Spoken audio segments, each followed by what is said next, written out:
I appreciate this committee's support for veterans in Guam and the Pacific Islands, and I share much of the concerns that you have in ensuring that our nation is living up to our obligations to those who have sacrificed so much for our great nation. As is the case throughout our nation, we have seen progress in addressing veterans' challenges, but more work, Mr. Chairman, is needed.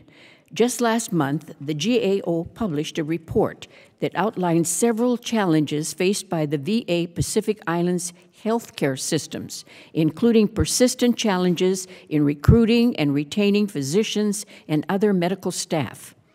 In the Pacific region, a fifth of physician positions are vacant, and there are several specialties where only one physician is available on Guam to attend to over 10,000 veterans. The GAO report highlights that travel burdens and high cost of living discourage physicians from relocating to the island VA facilities. It also highlights extended wait times that our veterans face when seeking care. So I ask that the committee allocate appropriate funding to island VA facilities to allow sufficient physician recruitment and retention. Mr. Chairman, my constituents are also deeply concerned with the federal government's alleged use of Agent Orange and other tactical herbicides on Guam during the Vietnam War. Last year, HASC directed the GAO to report on the use of dioxin-based herbicides on Guam. This report is due later this summer, and I thank Ranking Member Waltz for joining as a requester so that this committee is party to the analysis as it addresses veterans' health challenges.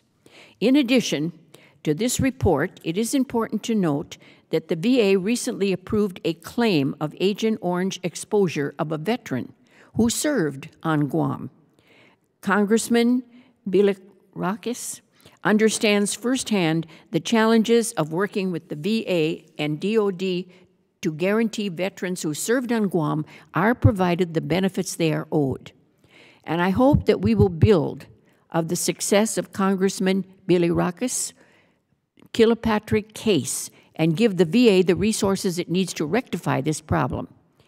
And I further hope the committee will provide appropriate relief for veterans and the people of Guam who may have been exposed to this harmful substance. Mr. Chairman, I will conclude by again expressing my appreciation for your commitment to hold a hearing later this year to specifically address the challenges of veterans in the Pacific. And I hope that we will have a hearing date finalized soon so that the committee may hear firsthand the unique challenges of our veterans living in Guam and other Pacific islands. So again, I thank you, Mr. Chairman, and members of the committee for your dedicated work of leading the House in providing veterans the care and support they deserve. Thank you, Representative Bordallo. The panel is now excused, and the committee stands in recess.